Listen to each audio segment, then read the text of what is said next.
Shalom. Paz do Senhor. Amém. Temos paz com Deus. Amém. Temos paz com o nosso mestre. Amém. Deus é glória, damos-te honra porque és bom. E muito obrigado, Deus, pelo privilégio que temos nessa noite que estamos diante de Ti, para nós termos mais conhecimento da Tua palavra. Vem falar conosco, vem agir no nosso meio. Glorifica o Teu nome. Ensina-nos, leva-nos a compreender o que o Senhor quer de nós e o que o Senhor tem para nos dar. Manifesta o Teu poder, em nome de Jesus. Amém. Amém. Tenha vontade de sentar. Uau! É ressaca de terça ou como? Quais são os irmãos que estavam aqui na terça? Amém. Uau! E diminuo mais. Já não prego mais como na terça. Próximas terças vou começar a dar estudo bíblico. Amém. Você vem para Efatá, tem estudo bíblico. Vem na quinta para estudo bíblico, eu faço Efatá. Vamos fazer tudo ao contrário, amém? O som não está baixo, está tudo bem o som? Tá?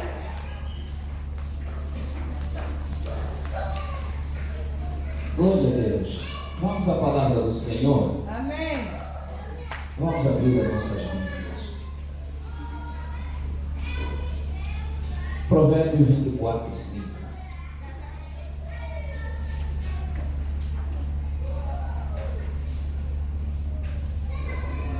Provérbios 24, 5. O suporte já não está funcionando.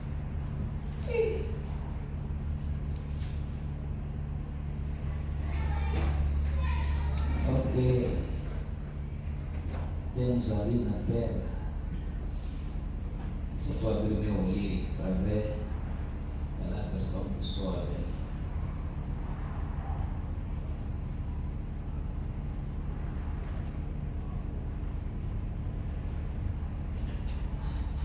Provérbios 24, 5.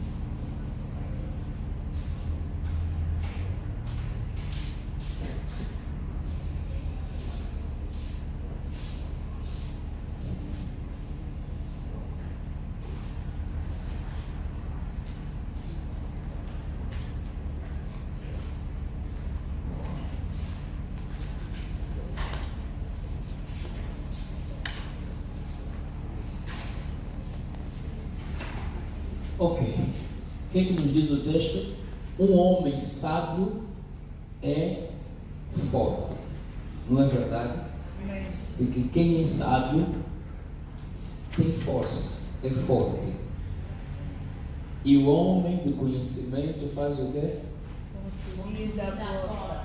O homem do conhecimento, ele consolida a força. Em outras palavras, está a dizer que o conhecimento é mais importante do que a força.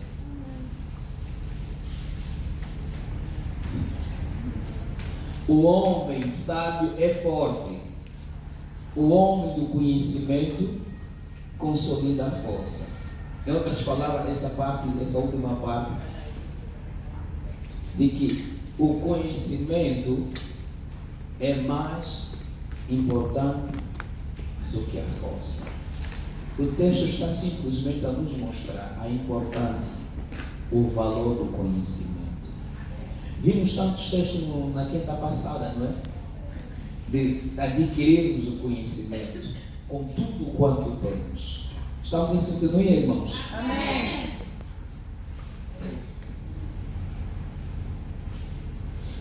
No mesmo provérbio, vai para o versículo 4, neste mesmo texto, 24, vamos olhar o versículo 4.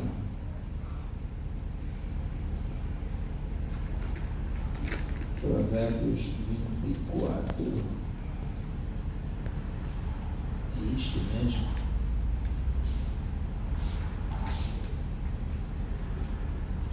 E pelo conhecimento se encherão as câmaras com todos os bens preciosos e agradáveis. Podemos começar do versículo 3.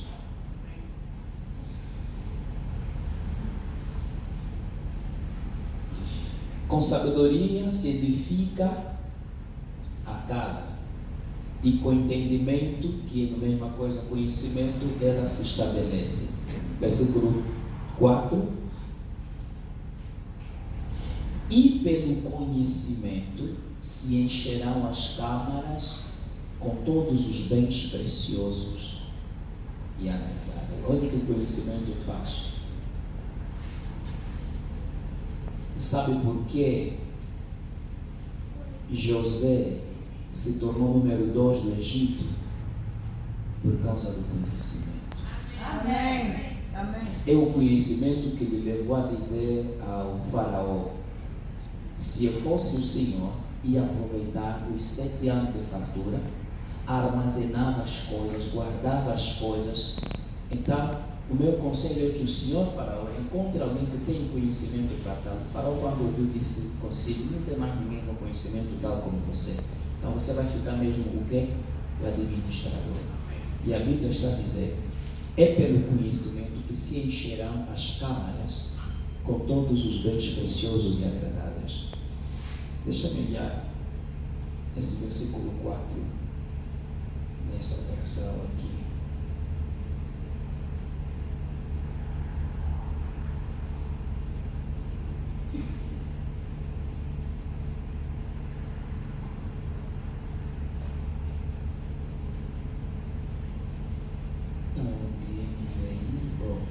Pelo conhecimento, os seus cômodos se enchem do que é precioso e agradável. É exatamente isso. Na Almeida, Bíblia Almeida século 21 diz: pelo conhecimento suas salas se encherão de todas as riquezas preciosas e agradáveis. Encontrou? Ok, pode partir do versículo 3. Vamos ler do versículo 3 a 5. Com sabedoria se edifica a casa, e com entendimento ela permanece firme. 4. E pelo conhecimento as suas salas se encherão de todas as riquezas preciosas e agradáveis. O que está a colocar riqueza dentro de casa, o que está a colocar os bens preciosos dentro da casa não é força, é conhecimento. O peso do conhecimento. O último, que é o versículo 5: o sábio é mais poderoso do que o forte. E o inteligente, no caso, quem tem conhecimento, mais do que aquele que tem força. É só isso. O valor, o peso, a importância de conhecimento. Dali, os irmãos se lembram, na quinta-feira passada, dei um texto que você tem que procurar adquirir conhecimento com tudo quanto tem. Procure adquirir conhecimento. É muito importante. E sobretudo o conhecimento da palavra de Deus. Dali que em João 8, versículo 31 a 32, a Bíblia está a dizer: Jesus disse aos judeus que criam nele: se permanecerdes nas minhas palavras, verdadeiramente sereis meus discípulos. Primeiro é ouvir para crer. Segundo lugar é crer para permanecer. Um dia falaremos disso, sobre permanecer.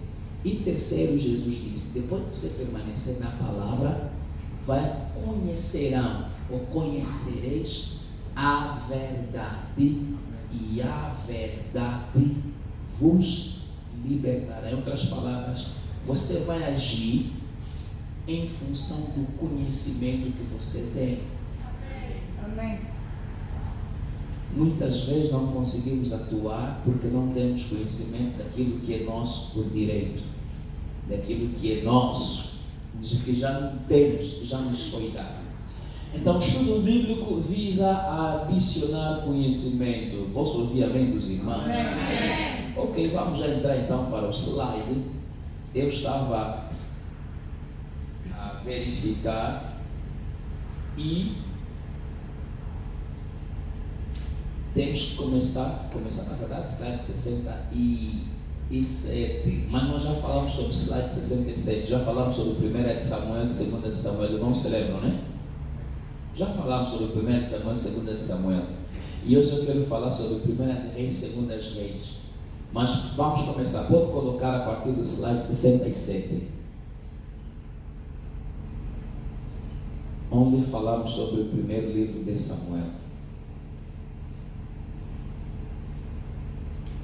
Ainda não achou?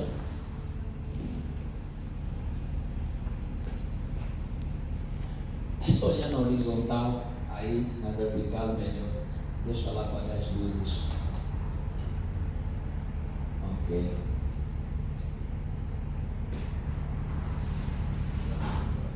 E 67. Começa com síntese 1 de Samuel. Não vamos chegar lá agora. Esse aí por um assim.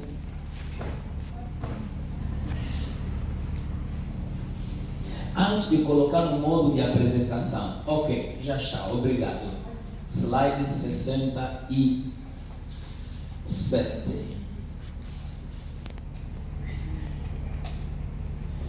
Ok, aqui está a síntese de Samuel. O que quero dizer é que nós queremos falar sobre o primeiro livro de Reis e o segundo livro de Reis. Mas temos que começar com o primeiro e o segundo livro de Samuel, que na verdade já havíamos falado, isso é apenas uma forma de revisão.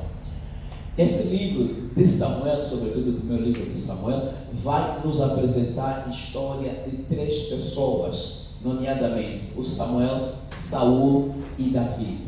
São essas 3 personagens, essas 3 pessoas que nós vamos encontrar neste livro de Samuel. Vai nos apresentar essas 3 personagens. Samuel, que era o último juiz que Deus havia estabelecido lá em Israel.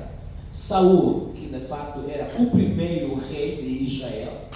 E depois nós vamos olhar sobre a vida de Davi, o maior rei. Mesmo com as suas falhas, se olharmos para a vida de Davi, nós conseguimos aprender que é possível alguém falhar e não permanecer na sua falha. Alguém que teve muitas falhas, mas ele conseguiu se recuperar a ponto de Deus chamá-lo homem segundo o meu coração. Ok? Então, essa história de Samuel, a Bíblia vai nos mostrar como Ana teve aquela dificuldade de conceber. Ele orou, buscou a presença de Deus, pela infinita misericórdia, Deus agiu dando a Ana Samuel. A mulher estava precisando de um filho e Deus queria levantar um profeta. E dali que a Ana conseguiu gerar Samuel e ela cumpriu o convite que foi de devolver o menino às mãos de Deus. Slide a seguir.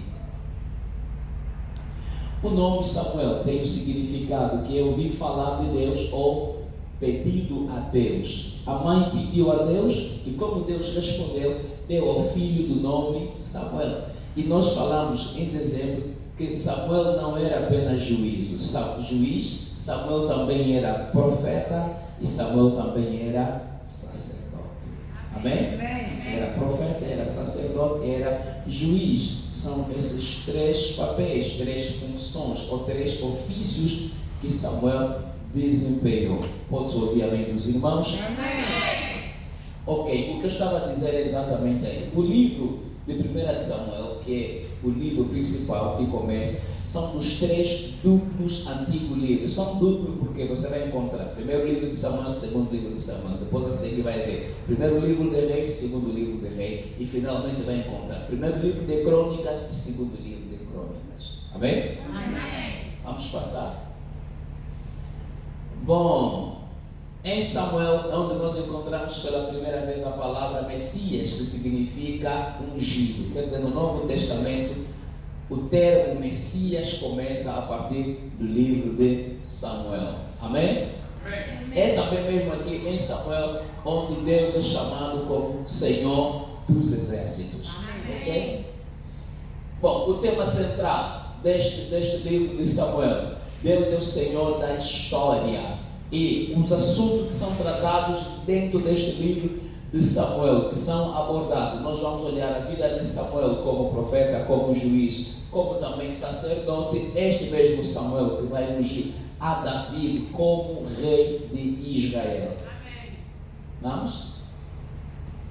As personagens ou figuras centrais que aqui nos chamam muita atenção é Eli e os seus dois filhos, que é Ofni e Finéias. E esses dois filhos, Ofni e Finéias, deixaram muito a desejar. É na presença de Deus, na casa de Deus, que ambos os filhos pecaram. E o pai não conseguiu corrigir os seus filhos, a maior tristeza. E Deus teve que lhes matar num só dia.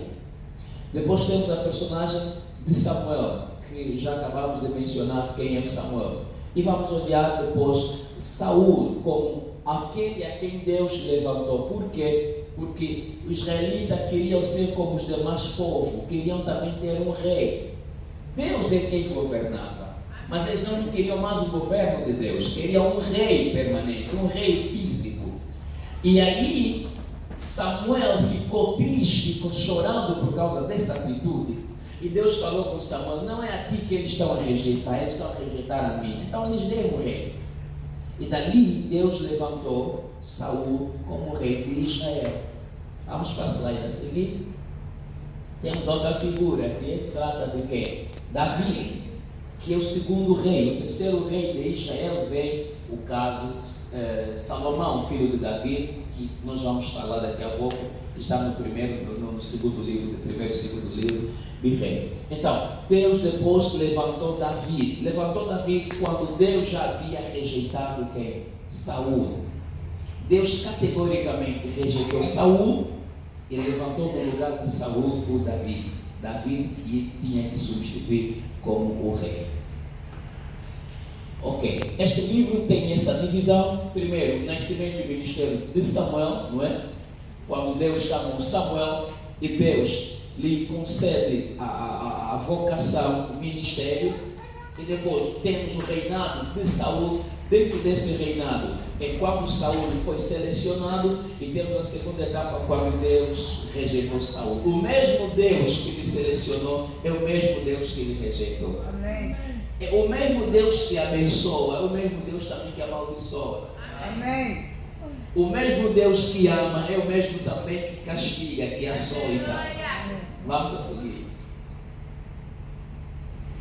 Aí entra a terceira época, a terceira fase, o reinado de Davi. Esse reinado por intermédio de quem? De Samuel. E depois, o reinado de Davi é anunciado pelo Jonathan, que era o filho, no caso de Saul, e vemos que Davi foi atacado pelo próprio Saul, e aí Davi tornou-se errante, fugitivo. E na vida é muito triste quando nós olhamos a história de Davi, e muita coisa que precisamos aprender. Davi foi ungido como rei, mas Davi não estava no trono como rei. Amém. E aquele a quem Deus havia rejeitado como rei ainda permanecia no trono, e ainda por cima perseguia aquele que Deus levantou como rei. Quando você olha para essa história, aprendemos muito. Existem pessoas que Deus já não lhes quer. É apenas questão de mais tempo e menos tempo para saírem do lugar. Amém. E aquelas pessoas que Deus já lhes levantou, mas ainda não é tempo para Deus lhes colocar no trono, na cadeira para se assentar. E apenas Deus trabalha nessa divisa, e nós precisamos ter um pouco de paciência com Deus. Amém? Amém. Vamos lá a seguir. O segundo livro de Samuel. Como o segundo mesmo, ele começa para onde terminou o primeiro. É o que nós vamos conseguir ver nesses três duplos livros. Um vai começar por onde o outro vai terminar. Vamos avançar. Bom, este livro vai nos mostrar claramente a vida de Davi.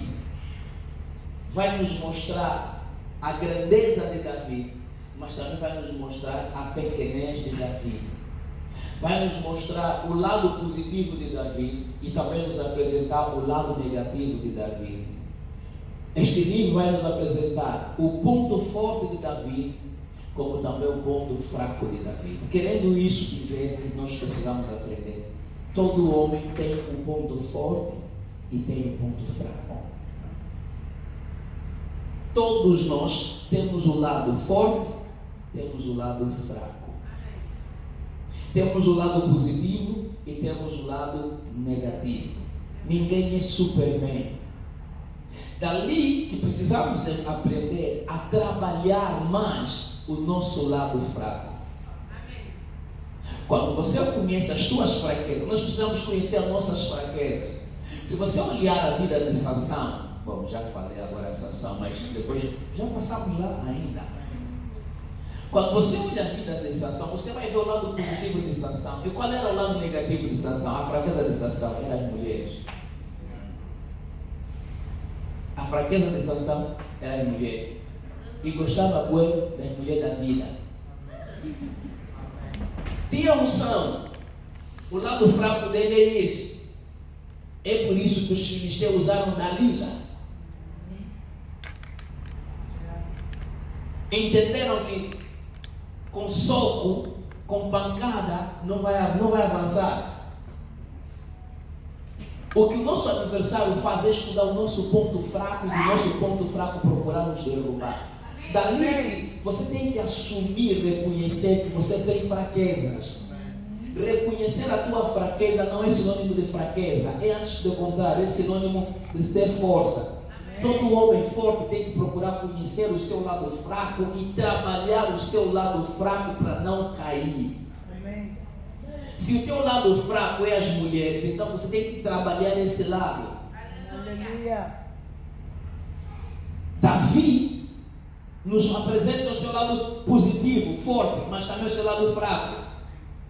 Então temos pontos fortes e fracos de Davi, que nós vamos ver aqui no segundo livro de Samuel. Há maiores realizações desse homem, mas também vamos ver que seus maiores fracassos e as suas consequências. Vamos avançar. Então, o capítulo-chave do segundo livro de Samuel é o capítulo 5, aonde já Davi se assentou no trono, tornando-se quê? Como um rei. O versículo-chave é o 12 do mesmo capítulo. Davi entendeu que o Senhor o confirmara rei sobre Israel e que exaltara o seu reino por amor do seu povo. E o pensamento-chave é o reinado de Davi. Quando você está a ler esse livro, o segundo livro de Samuel, a palavra, o pensamento-chave que governa o livro é o reinado de Davi. E o versículo-chave fala sobre a unção de Davi, ou Davi como ungido do Senhor Deus. Vamos avançar? Este mesmo livro nos apresenta algumas divisões, como por exemplo, o reconhecimento e o coração de Davi no trono. Segundo, o reinado de Davi sobre Judá. E depois o reinado de Davi sobre todo Israel, em Jerusalém. Ele não começou reinando diretamente, começou de uma forma paulativa. Vamos. E aqui também o mesmo livro vai nos apresentar a rejeição de Davi no trono, isso é, a vergonha por causa do pecado. Aí vem o pecado de Davi. Davi pecou, dormindo com mulher alheia. Depois manda matar o homem desta mulher. Até ver o rei. Essa é a fraqueza dele. E isso lhe trouxe consequências. Consequências desastrosas na vida de Davi. A tristeza de Davi, no caso, quando ele perde este filho que a mulher gerou. E depois Davi teve seu sofrimento. Deus restaurou o trono a Davi, ascendeu ao trono e ele tinha aspirações. Vamos a seguir? Ok, aqui onde nós agora vamos começar para o estudo de hoje. O que falamos de 1ª e 2ª de Samuel foi simplesmente uma revisão. Agora aqui nós vamos começar o nosso estudo de hoje. Estes dois livros, que é o 1º e o 2º livro de Samuel, na verdade é uma continuação, é uma sequência histórica daquilo que já se falou em 1ª de Samuel e em 2º livro de Samuel. Na Bíblia hebraica é apenas um único livro. Mas houve razões dessas divisões todas, por causa do conteúdo que tem, é tão volumoso, e houve essa necessidade de repartir este livro em dois. Então, os dois livros começam com o fim da vida de Davi, e ele vai prosseguir com o registro de um reino dividido. Ou seja, o reino de Davi teve o seu término, e aí depois veio o reino dividido. E nós vamos ver as consequências ou porquê dessa divisão e como foi indo mais para frente. Slide a seguir. As figuras centrais deste primeiro livro de Samuel. Temos primeiro Salomão. Salomão, na verdade, é o segundo rei sobre Israel, porque o primeiro foi Saul. Depois de Saul, o segundo rei é Davi. E terceiro rei é o Salomão, filho de Davi. Esse Salomão, filho de Davi, é o filho que veio do relacionamento de Davi com a Batseba. Porque o primeiro filho morreu. E depois Davi teve mesmo que ficar com essa mulher. Já matei mesmo o marido dela, já mandei matar, fica mesmo comigo. E ali, este filho é apontado de que ele seria o substituto do pai no reino. Ok? Então é o terceiro nesta posição de reinado. Outra figura-chave são os reis de Judá e de Israel. Aqui, quando se fala de rei de Judá e Israel, estamos a falar já da divisão do reinado. Aqui o reino foi dividido. Não foi dividido na época de Davi, mas após ele. Quando Salomão reinou mais tarde, aí o reino veio se dividir. Judá para o reino do sul, que é considerado rei. Vamos ver muito esse termo, principalmente no segundo livro de Rei. E Israel para o reino do norte. Ok? Amém. E depois, a outra figura que chave aqui é o profeta Elias, o homem que aparece. E aí, sem esquecer, Acabe e Jezabel, né? Que levaram a nação de Israel à idolatria. Amém. Vamos lá a seguir. Ok. Já acabei mesmo de falar. Salomão, aonde vamos ver? Neste Salomão, seu reinado, a sua queda, a divisão do reino. O que aconteceu? As 12 tribos acabaram por se dividir. 2 tribos formaram uma, ou seja, formaram um reino, e as demais 10 formaram também outro reino. Estamos a compreender? Amém. Na divisão do reino, 10 tribos formaram, ou foram para um lado, e outras duas tribos foram para um lado. No caso, Judá. Já saímos lá?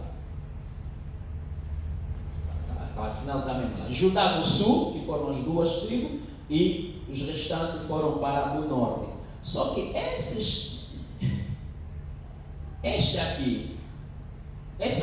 tribos, que é Judá e Benjamim, que formam o reino do sul, mais tarde só se fala mais de Judá, já não se fala mais de Benjamim.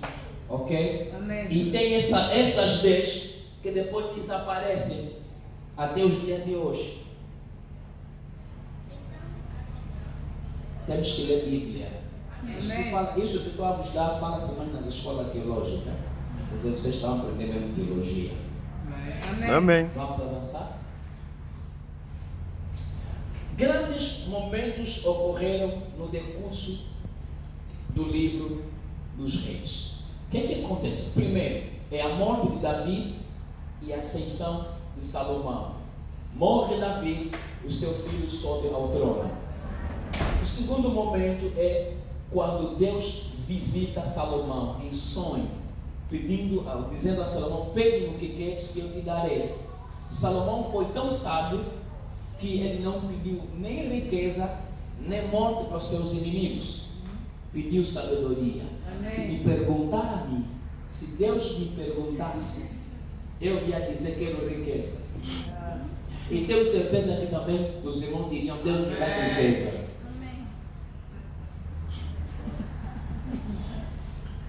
Só Só que Salomão nos ensina a escolher o essencial. Amém.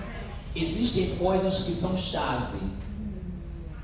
Quando você escolhe ele atrai o resto. Amém. Amém.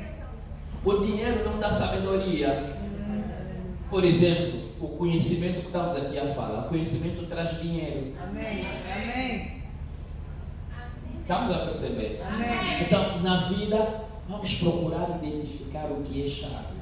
Amém. Enquanto você deseja, todos nós temos desejo de alguma coisa e de muita coisa. Dentre as muitas que precisamos, há uma que é chave para todas as demais. Isso é a pura verdade. Mesmo quando nós estamos a orar, buscar a presença de Deus, para Deus nos abençoar, você tem um plano. Mas entenda que no teu plano, em tudo que você quer, você deseja, tem algo que é chave. Ou melhor, tem algo que é ímã, atrai os demais. Amém. Se você obter aquilo, o resto vai vir com ele. Amém. Certa vez, acompanhei uma lenda, foram bater a porta da casa de alguém. Foi lá o dinheiro. Já chegaram a ouvir essa, né? Já, né? Não? Foi bater a porta, o dinheiro foi lá. Tesouro foi lá, dinheiro não é tesouro, foi lá. A saúde foi lá. Sabedoria foi lá. Conhecimento foi lá. Riqueza foi lá. E ele só tinha que escolher uma coisa. Pastor? O amor, né? Isso é o amor. E ele só tinha que escolher uma coisa. Você escolheria quem? Amor. O que é que ele escolheu? O que? Fred se lembra? Escolheu o quê? Ele escolheu o amor. Quando ele escolheu o amor disse: deixa entrar. Assim que ele está abrindo a porta, todo o resto está entrando. Ele disse: não, eu só escolhi amor. Ele disse: não, é que o amor carrega todos nós. Amém. Então onde o amor vai, nós também entramos. Amém. Se ele dissesse dinheiro, eu só ia receber mesmo dinheiro. É assim a nossa vida. Tem coisas que são chave mestre. Quando você tem ele carrega os demais. Amém? Amém. Então, Salomão pediu a sabedoria e Deus não apenas lhe deu sabedoria e lhe deu riqueza. E nós também vemos que Salomão concluiu o templo e ele apresentou isso a Deus. Davi preparou material para construir a casa de Deus. Deus disse a Davi: você não vai construir porque tuas mãos estão manchadas de sangue. O teu filho dará a sequência em construir. Quer dizer que o que Salomão está a fazer é aquilo que veio do coração do seu pai, Davi, para com Deus. Mas ele só está dando continuidade no serviço. Finalmente, Deus anunciou que aquele reino ficaria dividido. Quer dizer, a divisão que nós já vimos. O reino do sul, que terá, no caso, duas tribos, Judá e Benjamim. E no reino do norte, que vão ficar as 10 tribos, as tribos que até hoje. Aí depois, dentro desse primeiro de rei, o texto muito conhecido, o momento mais marcante é que nós temos ali o confronto de Elias com o profeta de Baal. O desafio de Elias, quando Elias aparece, Elias vai desafiando quem? O rei Acabe. Amém? É a história que muitos amamos e conhecemos. Boa, segundo livro de Reis. O que é que nós temos que aprender com esse segundo livro de Reis? Temos muito que aprender. Bom,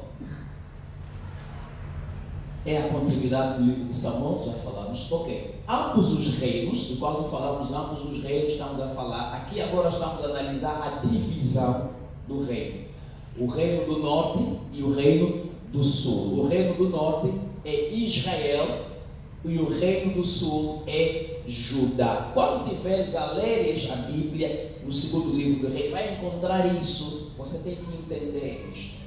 O reino do norte é chamado Israel, que foram 10 tribos, e o reino do sul é chamado Judá, que foram 2 tribos, que são nomeadamente a tribo de Judá e a tribo de Benjamim.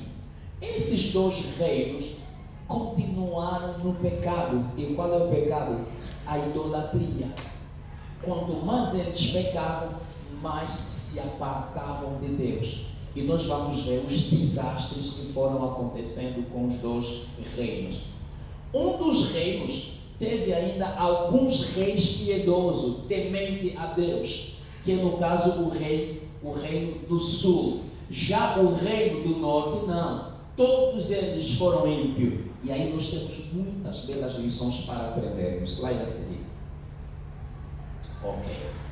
Este livro, o segundo livro de Reis, ele começa com o fim do ministério, no caso é do profeta Elias, e dá-nos o que? O início de um novo ministério do profeta Eliseu, que é o sucessor.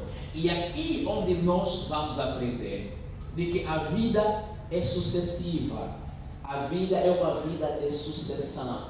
Termina o ciclo de alguém, o término do teu ciclo vai dar sempre o início do ciclo do outro. Amém. Irmãos, vamos aprender isso na vida. O término do ciclo de alguém não é o fim de tudo, é o início do ciclo do outro. Amém. Aleluia. Termina o mandato de um presidente, começa o mandato do outro. A morte de alguém numa posição que ele oferia dá lugar a um outro. Amém. A vida é uma vida cíclica, é uma vida de estágio. Então a lição que eu aprendo quando eu estava a preparar isso é que com o meu término vai dar início ao começo de um. Amém. O teu fim não é o fim de tudo. O teu fim não é o fim do ministério. O teu fim é o fim de você mesmo. Amém. O teu término dá abertura ao começo de uma nova etapa, Amém. de uma nova pessoa. E temos que aprender isso com a vida. Amém. Terminou Elias, Eliseu começa. É daí a necessidade de preparar. Elias preparou Eliseu. Com a sua partida, Eliseu dupla porção e continuou com a obra, ok? Amém. Este mesmo livro também vai nos mostrar uma queda acentuada destes mesmos dois reinos e como eles foram levados ao cativo. Mas foi uma queda terrível. Isto é o quê? É Israel, que nós vamos ver no capítulo 17, e Judá no capítulo 21. O reino do sul, que eu já mencionei, que é Judá, teve alguns reis, e vamos ver daqui a pouco, são aqueles reis que ainda tinham temor do Senhor. Já o reino de Israel, que a parte norte não, foram malandros de pai e mãe, e como consequência o povo pagou.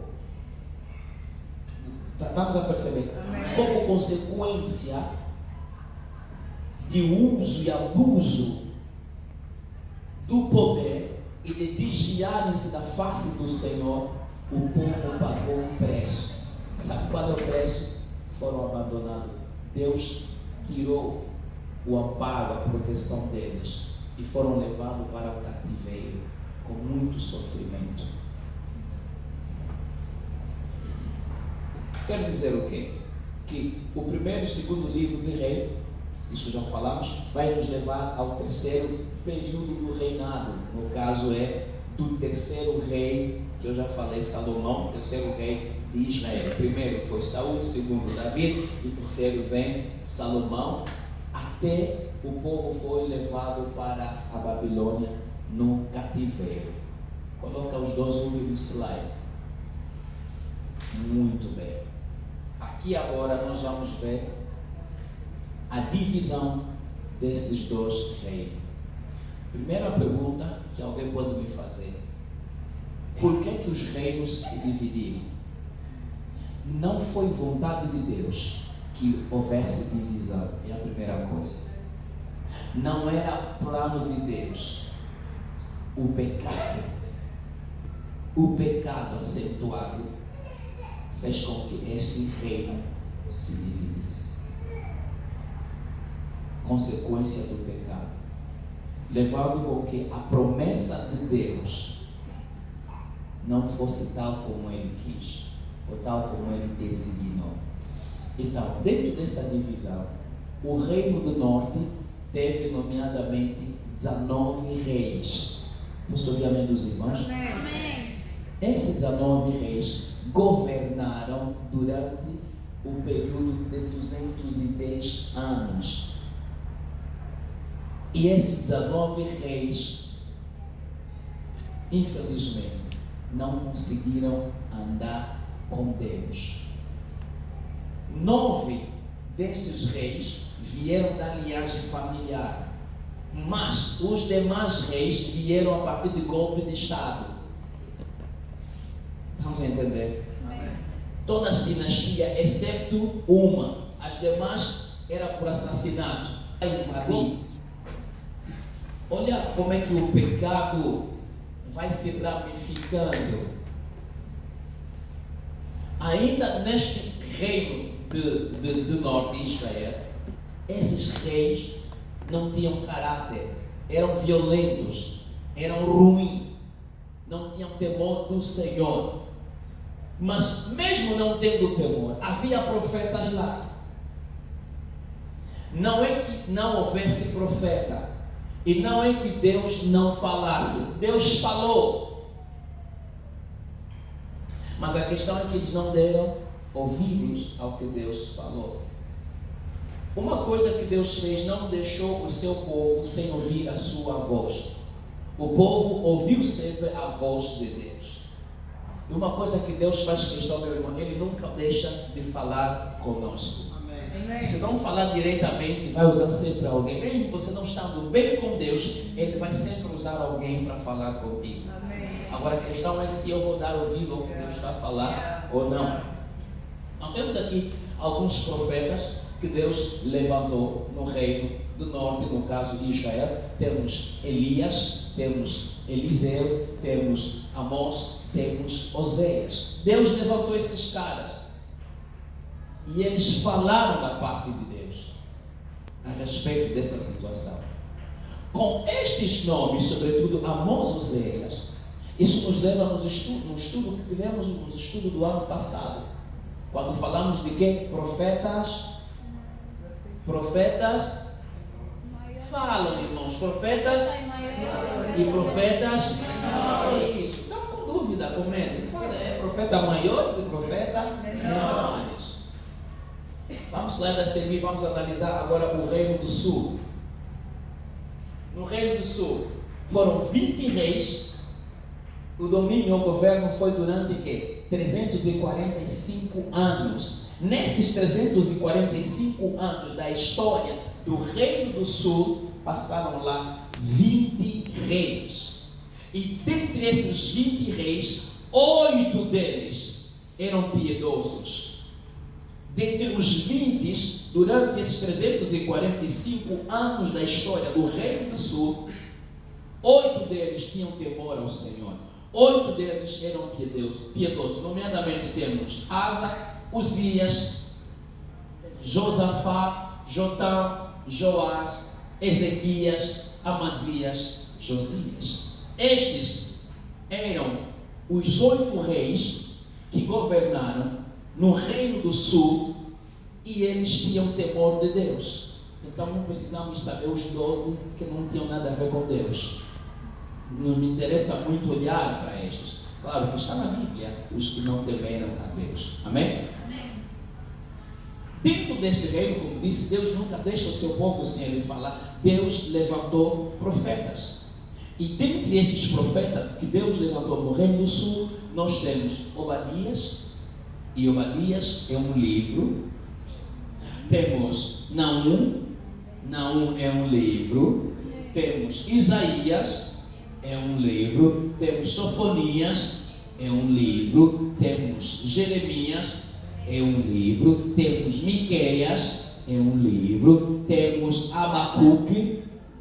Então, quando você estiver a ler estes livros, você já começa a entender de que estes são profetas que Deus levantou, que estavam no reino do sul, quando o reinado foi dividido.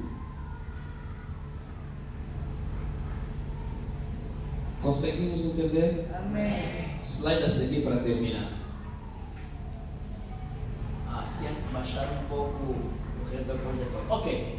Aqui, não é vocês. Temos um contraste entre os dois livros. Preste bem atenção. Ou seja, aqui nós vamos ver o resumo dos dois livros. Quais são esses dois livros? Primeiro livro de Rei e segundo livro de Rei. Vamos ver as ocorrências nos dois livros. O que houve num e o que houve no outro. Primeiro, no primeiro livro de Rei, ele começa com quem? Com o reinado de Davi. Davi é levantado como rei. No segundo livro de Rei, ele vai terminar com o rei da Babilônia. Quer dizer, já o povo está no cativeiro. No primeiro livro de Rei, ela vai iniciar com a glória de Salomão. Aquele Salomão que Deus lhe apareceu.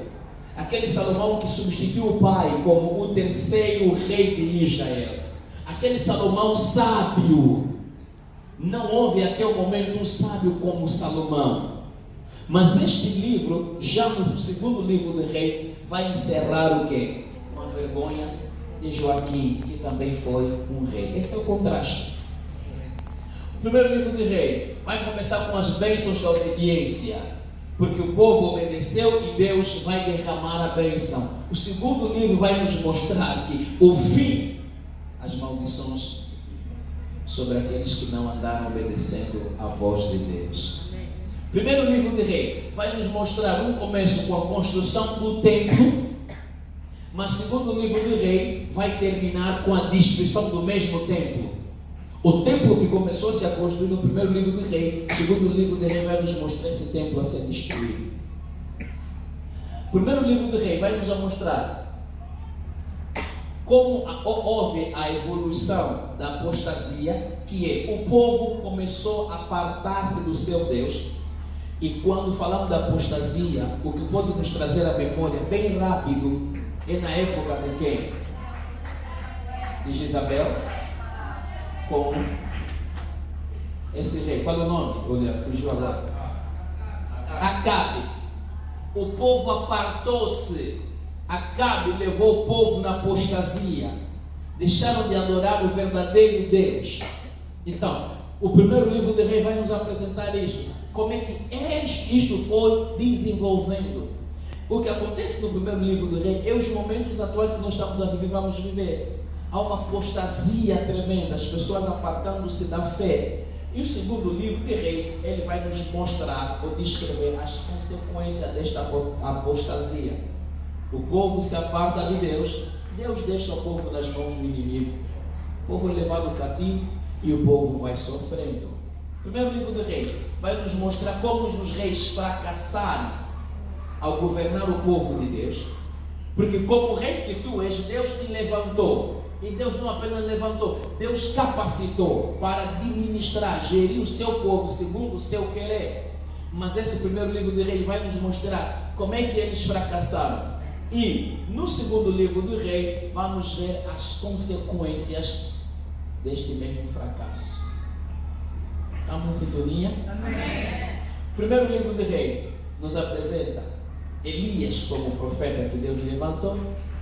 E no segundo livro de Reis, Deus vai nos mostrar o substituto de Elias, que é Eliseu, homem de grande destaque. Finalmente, o primeiro livro de Reis vai enfatizar a paciência de Deus. E vamos ver que realmente Deus é paciente. Deus teve paciência para com o seu povo.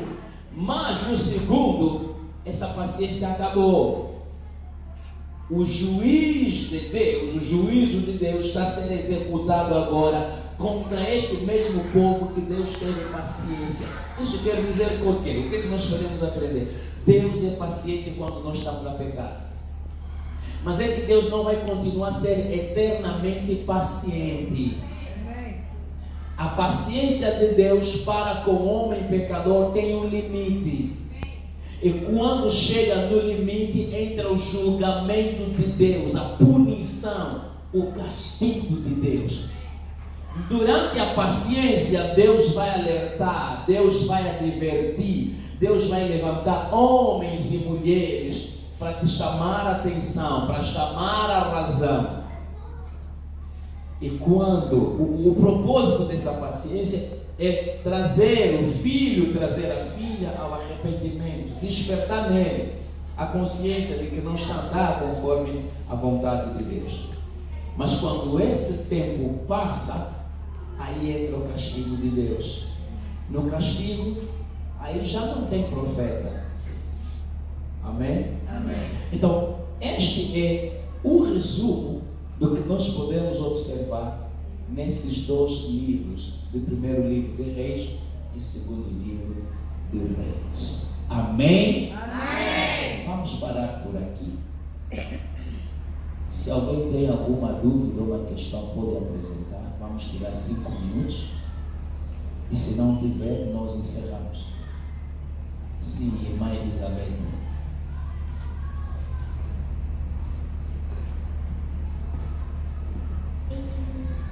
Pastor, a princípio o pastor disse que a vida de Davi reflete, posso assim dizer, a vida de Cristo.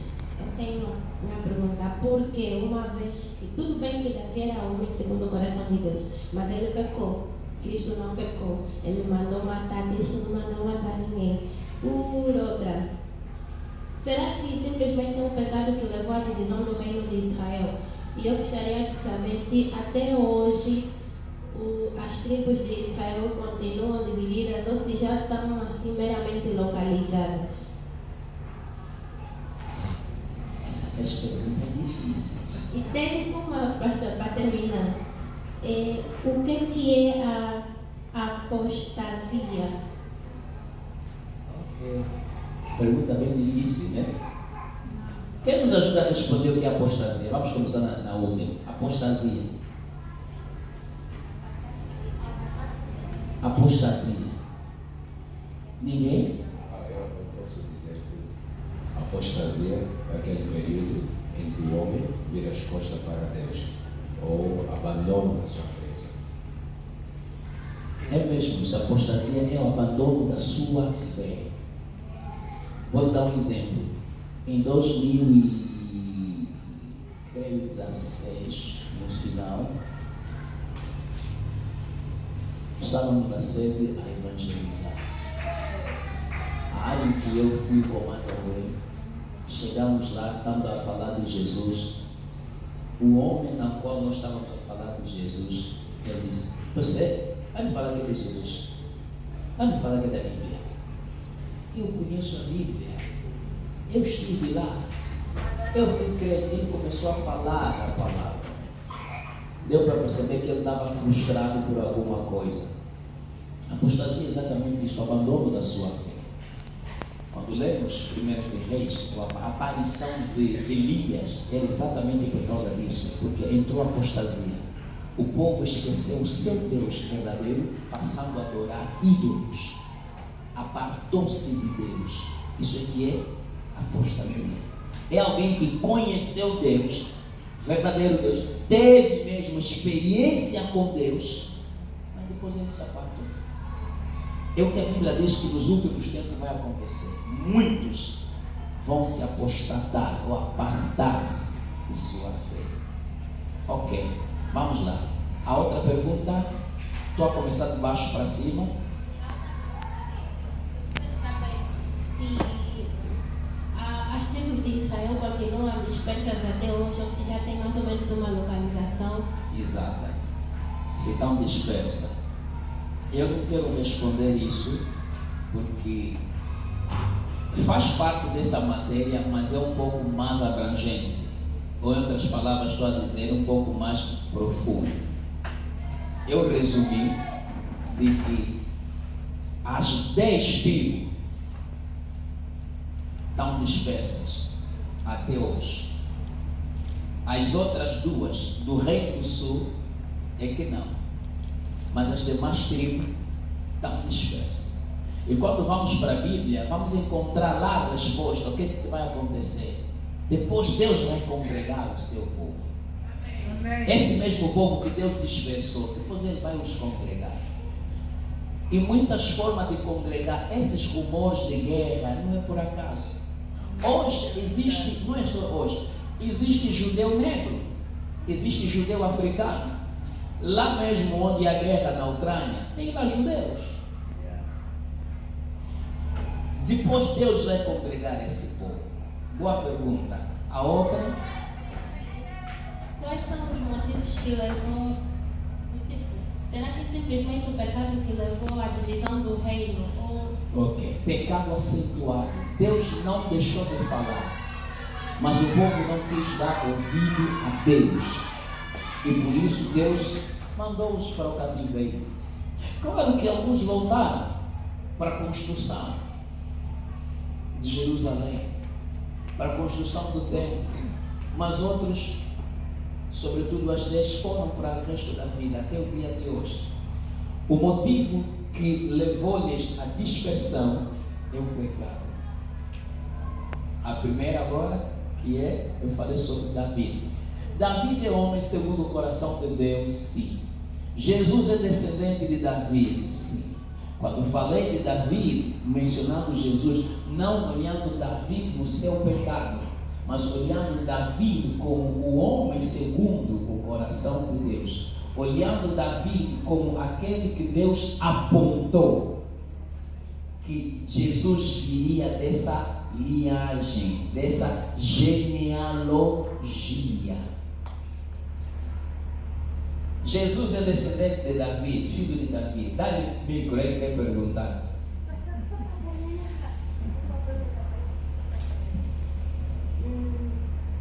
Quando o pastor falava sobre a divisão, bem lá no final, acho que é o penúltimo slide, e aí o pastor fez a descrição dos 8 reis que tinham bom caráter, e depois o pastor falou sobre os profetas que estavam no reino do sul. A mim não é uma pergunta, fiz uma confusão e eu gostaria de saber, pastor. Aqui nos 8 reis tem Azarias por aí fora, os profetas, só tem profetas. Eu queria saber, pastor, aí não tem profeta, tem reis ou só mesmo profetas? Não, nessa divisão também os profetas estavam. Eu disse que Deus não deixou o seu povo sozinho. Deus levantou homens dele, no caso profetas, para falarem. E também havia, claro, eu não falei disso, havia profetas falsos. Também nessa divisão houve profetas falsos que profetizaram coisas que não aconteceram. E que Deus disse que vocês estão se enganando por esses profetas falsos. Não dei ouvido. Ok? Então, o que eu fiz aqui é uma introdução básica. Não é para ir ainda muito fundo. De modo que os irmãos, quando vão ler o livro, já têm uma ideia. Quando você começar a ver coisas, ela não vai ser mais novidade, não vai te assustar. Você vai conseguir perceber já com uma certa clareza, amém, sem confusão. Amém. Claro que com o passar do tempo, sobretudo ao longo desse ano, nós vamos progredindo, vamos cavar mais um fundo. Se cavarmos apenas 1 metro, podemos cavar amanhã 3, 4, 5 metros. Amém. Sim, irmão Raul. Amém. Sim, pastor. Eu queria saber, tenho 2 questões. A primeira é, quando já estava nesta situação de golpe de Estado, Deus havia levantado que profeta que para anunciar ou para comunicar isso ao rei que nesse caso estava no trono? E a segunda é se Davi pode ser considerado um tipo de Cristo ou não. Se Davi pode ser considerado tipo de Cristo, sim. Tipo de Cristo, Davi, tipo de Cristo. Uma pergunta. Davi pode ser considerado tipo de Cristo? Não. Ok. Quando lemos a Bíblia, quem é considerado como um tipo de Cristo? Vamos olhar para o Antigo Testamento. Como imagem de Cristo. Quando está falando tipo de Cristo, como imagem, um reflexo de Cristo. Como quem? Moisés é um deles. Abraão. Sim. Abraão. Não. Abraão. Abraão é o pai da fé. Pastor, Isaac substituição, quando era para ser sacrificado. Ok? Melquisedeque. Arão.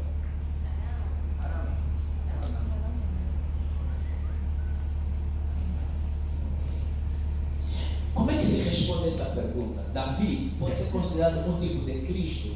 Então temos que olhar a história de Davi. O que é que há em Davi que reflete Cristo? Que é semelhança de Cristo? Por que disseste e respondeste bem que Moisés é um tipo de Cristo? Por quê? Porque O que Moisés fez, Exato. ele foi usado, né, como libertador do povo israelita Exato. do Egito. Você olha para a vida de Moisés, o nascimento de Moisés, o crescimento de Moisés, a formação de Moisés, 40 anos no Egito, 40 anos no deserto para aprender, ok?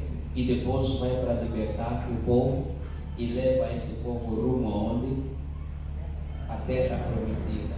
E quando você olha para Jesus, ele nasceu, veio para nos libertar, nos levar para onde?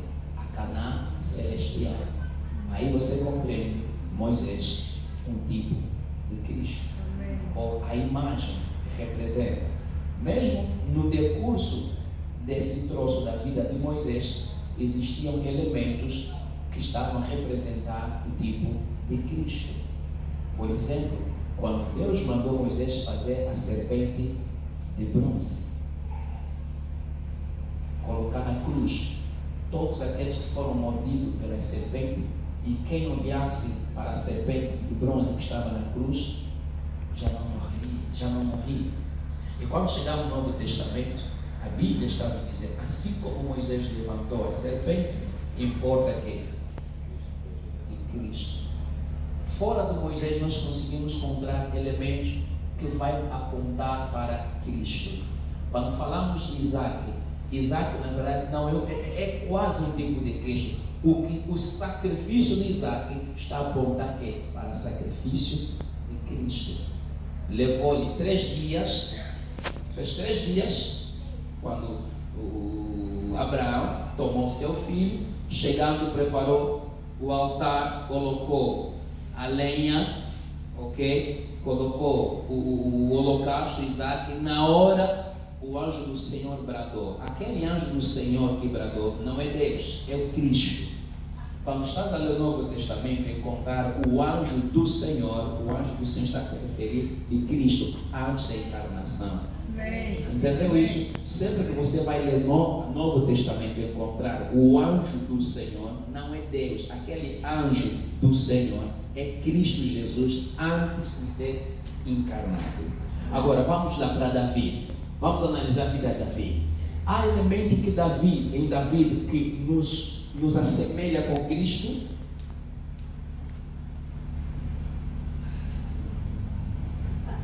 Há elementos em Davi que vai nos assemelhar em Cristo. Esquece, Davi pecou, Davi falhou. Ele é homem segundo o coração de Deus. Há elementos na vida de Davi, nascimento, sua vida, seu reinado, que vai nos apontar na semelhança de Cristo. Diga lá. Não é isso que nós queremos. Na preparação. Diga. Na preparação dele. Eu acho que a vida dele é antes de matar o Golias, quando ele foi preparado lá no campo da batalha. Mas não assim.